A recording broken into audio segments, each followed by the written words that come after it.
So I am saluting you. So Patanjali have too much significance in yoga,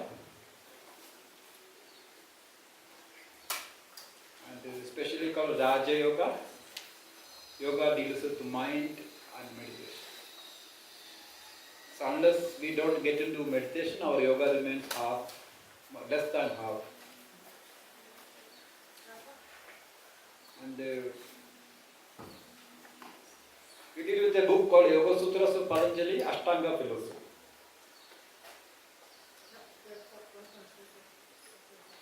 If you listen carefully 2-3 days classes, you never forget Ashtanga philosophy in your life.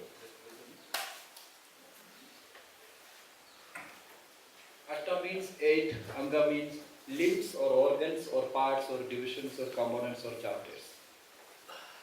Ashtanga means 8 limbs of yoga. And from that Ashtanga word came from physical practices after 1985. Before 2000 years, when somebody says Ashtanga, Patanjali was coming into mind. Now we say Ashtanga, Pattavijayas is coming. That's one difference. Before 2000 years, when you say Ashtanga, Patanjali comes. Now we say Ashtanga, Pattavijayas comes. So, why this book is called Raja Yoga? Because it deals with mind and meditation. Raja means royal, king of all the other yogas. Why this is called Yoga Psychology? This book is known as Yoga Psychology because it deals with deep levels of mind, how human mind functions. So, study of a human mind by an enlightened yogi in his samadhi, and the solution of human mental problems through meditation, again by yoga. So a yogi sitting in enlightenment state, he studied human mind. He came out with the knowledge how to eradicate problems through again yoga. This is specialty of Patanjali.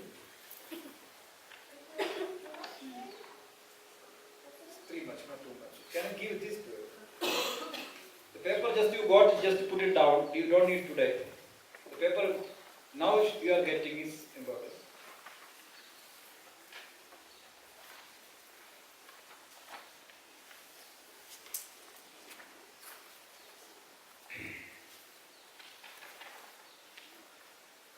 This paper you are just getting now is a morphological structure of the book. Morphological structure. I will show you 2 different books. I have 5 different books in Yoga Sutra. The first book is from Bihar School of Yoga. It's called 4 Chapters of Freedom. Very nice book. 4 Chapters of Freedom, because it has 4 chapters. Freedom means liberation. Soul getting out of body, going back to universe is called Samadhi or freedom or liberation. Another book is this Patanjali Yoga Sutras. Very simple book. So the paper I give you first is from a book, another book. I just copied the Ashtanga part from that. Like 20% of book is with you, 20%. So what I give you now is the morphological structure of the book. Morphology means what is Patanjali Yoga Sutra? Introduction. This one. Introduction, Yoga Sutras. So Yoga Sutra, the sutra means aphorisms. You know what is aphorisms? Sanskrit verses. Even if it seems to be very small, it denotes too much big ideas. We use code word, am I right? Anybody stenography? Anybody did stenography? Stenography, if somebody speaks, they can just make line, dots. If a man speaks very fastly, they can do shorter, like this. Finally, when that is sitting time, they sit and look at that dots and lines, they make it sentences. This way, half an hour, if we speak, they made a gender conversation this, and finally they make this much big. That's the same word, decoding system. Decoding. Some terrorist get halted in McLeod. If you check his laptop emails, it will be very short, hidden messages. No, hidden. Just it will be like you will not understand what it is. Can we take chai together? Or when we are going to toilet, this will be the message. You should go to toilet 10:30. This will be the message. So that we will send that message to decoding section in report. They have special people. But by just looking at message, they say this is this. They're planning to blast a bomb or something. They will send it back, opening the message. It's called decoding. Same way, medical language. You know medical language? Very prescribed language. You go to a good doctor, he look at you, he check up you, he diagnose you. Finally he write. You cannot read it. You go to a pharmacist, they will look at it. This capsule 2 times, morning, evening. This is the way. Just doctors handwrite. They know. It's called decoding. Same way, we don't know what these enlightened masters expressed through Upanishads and Yoga Sutras, Bhagavad Gita, because it is too much deep language. A person getting to enlightenment, even if he come down, simply write Sanskrit also, that's very higher level. Our mind is normal mind. So for that we need meditation. Meditation is the main tool to decode what they mean, number 1. Number 2, we can go to an experienced teacher or scholar or guru.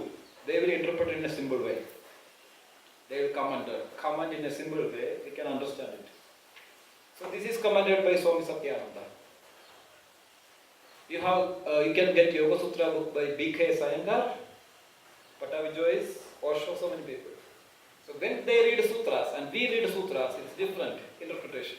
So when we read the commentary of these modern masters, they explain simply in our own level. So we can understand more. This way it is simplified. So sutra means aphorisms, Sanskrit poems, which carry very big meanings. Big meanings.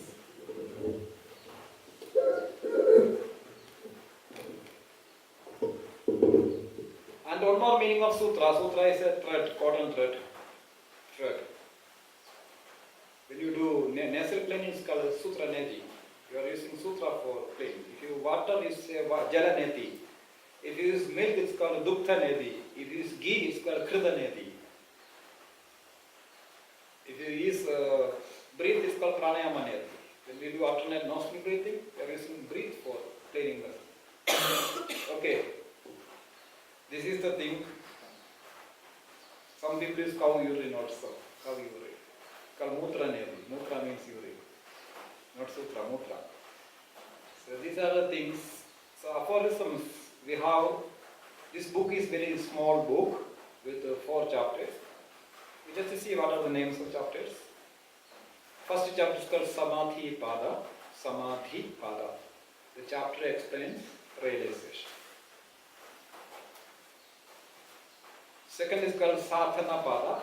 Sadhana means practice. Spiritual practice is called Sadhana.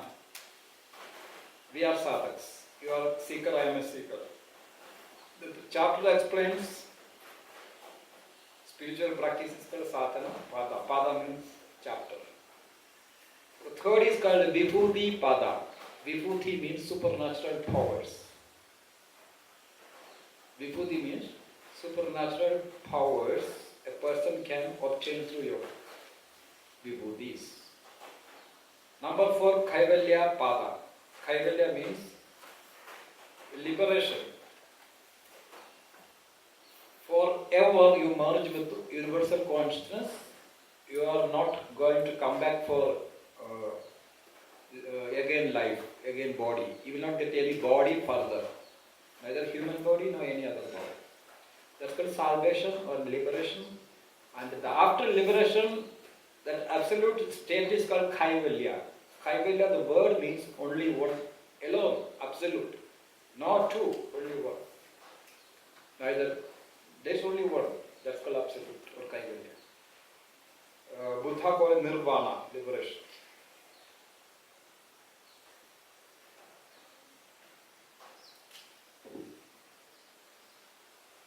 So 4 chapters. We have totally 190 sutras or Sanskrit sentences. Sutra means not a single word. So full sentence is called sutras. can see one sutra here, one sutra here. Sutra sometimes can be short or long. This is single sutra. So it's a statement, full sentence, full aphorisms. So we have sutra number 1, 2, 3. This way it goes. Totally 196 sutras scattered in 4 chapters. So some chapters carry 44, some chapters 55. This way, if you add up, you get 196 total. Getting my point? This is 1,800 years old philosophy. How Patanjali, he is not created anything new.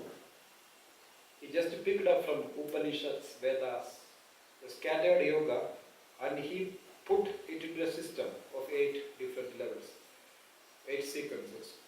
So he just arranged it, coordinated it into a practical philosophy. So it's called Ashtanga philosophy.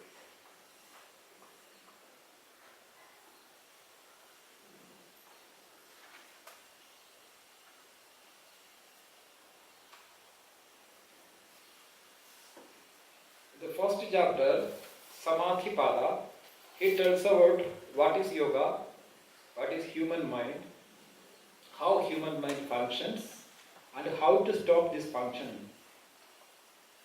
He called it vrittis. Vrittis means mental operations. So he said, as long as all the vrittis will be there, we will not be in us. Us means self-realization. Suppose it's like a mask, mind is like a mask which covers the soul to manifest out. So when we remove the mind, what remains is the light of the soul. It's called self-realization. It's not achieving from something outside. It's just you are realizing who I am.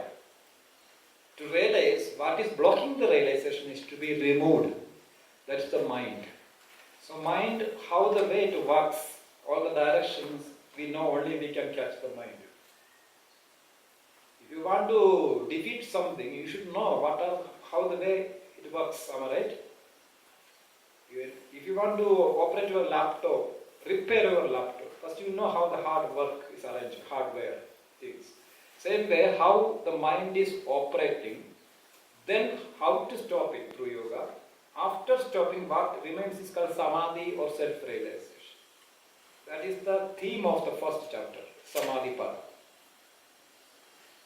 In the second chapter, he tells about how to do this practice of yoga. First he told about mind, its problems, its vrittis, and after controlling the mind, what remains. The second chapter he said how to do this, practical. So the Ashtanga part comes in the second chapter. It's called Sadhana Pada, the chapter of practice, Sadhana Pada.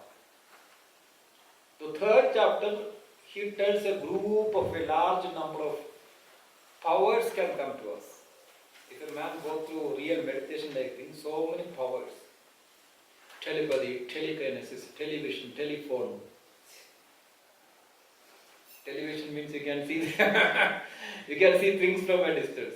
What is happening in America now you can see here. It's called television. Teleclarivance, teleporting,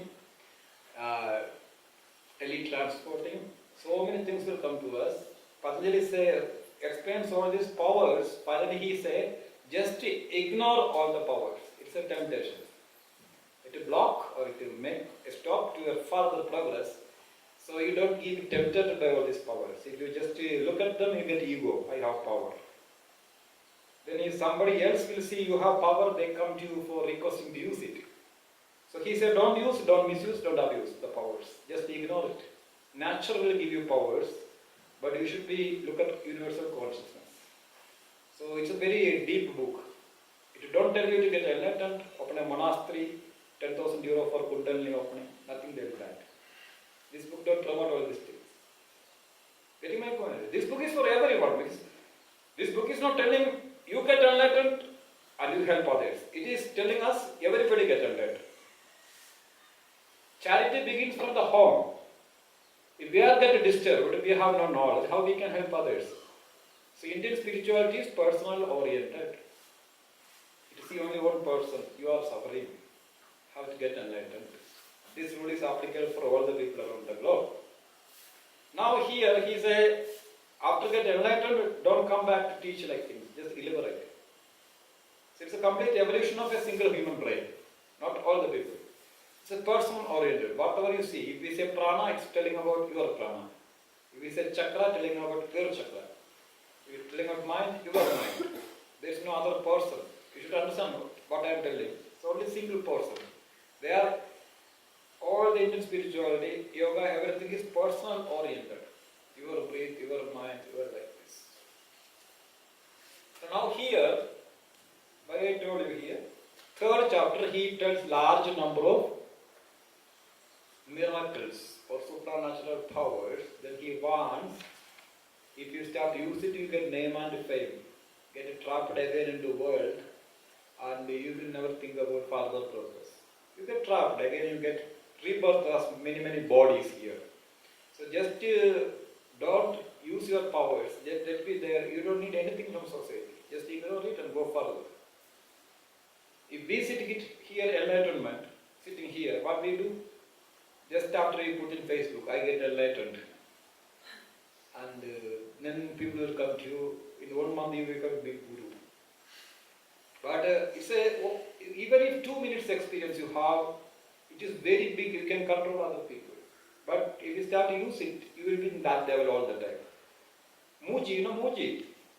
Muji is telling when he get enlightened first in Tiruvannamalai, next 15 years he sit and again it will go very depth of the enlightenment. It's an infinite journey. Your first enlightenment experience is just a beginning into another world, then you should travel it. So you should sit and more you should meditate, get into so many layers of enlightenment further, many years. Finally, you just conquer the temptations of the world, and any divine instruction come from your deep meditation to go back and to help poor people. Unless you don't do anything by yourself. God instructed them to help. People don't have a mission, they just go for liberation. We don't know about them. No people, we call them fake because we see them very big money and fame. But unknown people, we don't know. We say there is no such people exist. Both way, it's very difficult to accept both way. So in enlightenment, first you experience enlightenment. Patanjali says, still your unconscious impressions are there. You are a normal human being. Just gets a little bit light in your brain, that's the only thing. But you become a big guru before other normal people like me. But a man's duty is to further go deep and deep enlightenment. Finally, wipe out all the karma from your unconscious mind, all the actions, everything gets satisfied, you go for liberation. That's the fourth chapter. Kaivalya. He says 3 gunas, sattva, raja, tama. And karma theory. You know, karma philosophy is very deep in India. If you just fall down from a motorcycle here in front of this Yogashala, you will look at motorcycle, brake will be jammed or tire get punctured, that's why you fall down. But all the Indian man is sitting there, they say it's your karma, destiny. If you should fall down that time there, that's why you take a motorcycle. The karma is making you fall down, not cycling. When we have an accident, we look at the cycle or other people, drivers, is their fault or my fault, the brake is jammed, something like that. Petrol gets finished. But if a spiritual person look at you, they say it's your karma, you should fall down. It's written in your destiny. It's called karma theory. So Patanjali says, all the karma from your unconscious chitta, mind, should be completely wiped out through further meditation. That's a duty. Then finally you get salvation or liberation. This is the Yoga Sutra section. It gives 8 sequences in yoga, 8 sequences. Before starting asana, when we think about yoga, we just start asana. Patanjali says, don't just start with asana. Yoga is a divine practice. So be divine first, then do divine yoga. If your mind is too much bad, we can misuse the yoga. If you are doing pranayama like this many years, if you fight with your husband or wife, they can get diseases. Your power is very big. Can you make point? The vibration you are eliminating or radiating from your mind, it can destruct other people. But that's why the person who is practicing yoga like thing should be always think positive. That's why Patanjali warns us before starting yoga like thing, we should moral and ethical disciplines we need that can make us from the animal thinking to human thinking, then human thinking to divine thinking, step by step. So of all the living creatures, only human beings we have a choice to live like an animal, or live like a human being, or live like a divine being, same body. We have three choices. Three choices. So in this way, Patanjali says, a group of moral and ethical principles called Yama and Niyama. Y and N. Yama and Niyama in the Ashtanga philosophy. Then only he says start asana. And according to Yoga Sutra, asana is sitting somewhere and meditating. Asana is not too much posture you are doing. Asana, the word meaning is easy state. Easy state. Asana. Asana, the word meaning is easy state. So easy state is not a state of body. It's a state of mind. Comfortability. So if your mind is happy with your sitting, and the mind can concentrate on meditation, that posture is called asana. So here asana refers to somebody sitting somewhere and meditating. That's only by Patanjali. He did not encourage any other type of asana.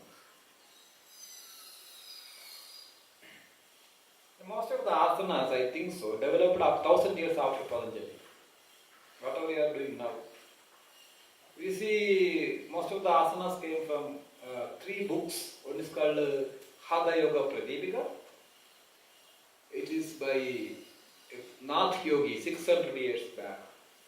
Another is called Geranda Samhita. The sage name is Geranda. He lived 800 years back.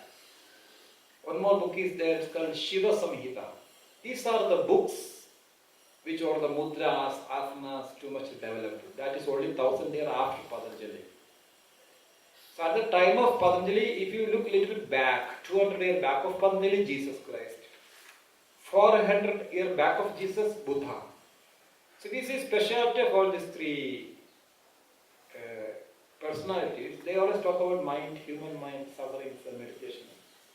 So that time meditation was very important. So these people are working on mind stuff more. 1000 years after people become too extrovert, so the asana physical practice is too much prominent. Getting my point?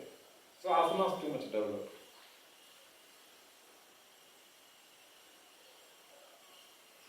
So Patanjali Yoga Sutra is a yoga psychology book, Raja Yoga book, Ashtanga Yoga philosophy book. You just read in your room, okay, this one? You read in the room. Just the morphological structure, what is Yoga Sutra?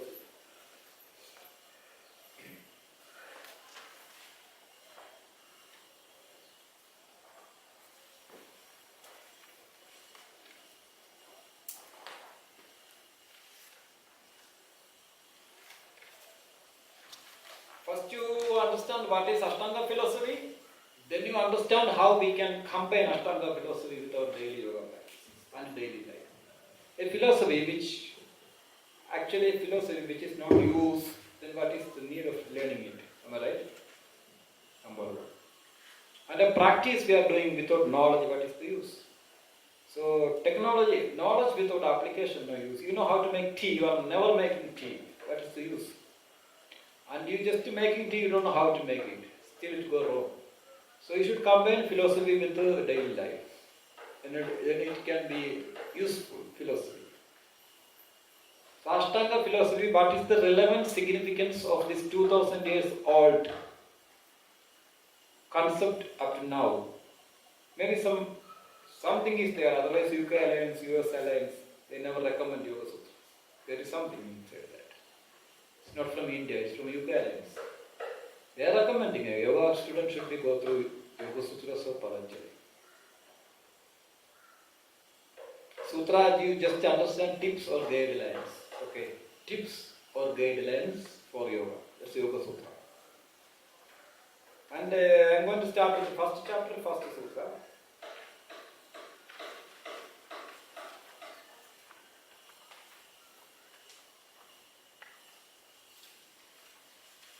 First chapter, first sutra.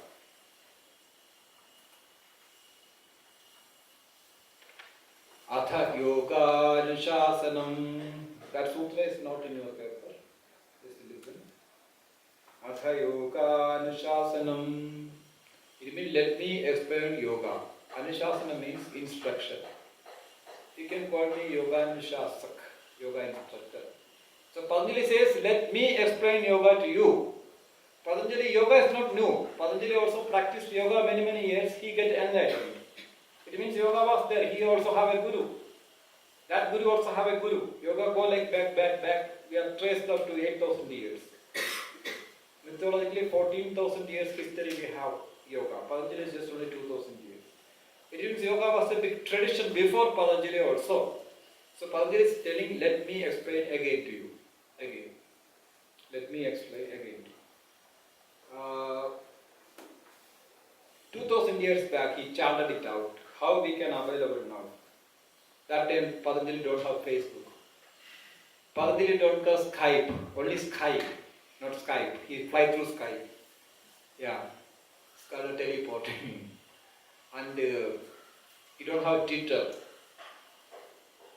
And he don't have email and female he have, I think so. He's married, I think so. He don't have email. No pen drive copy, no data transfer.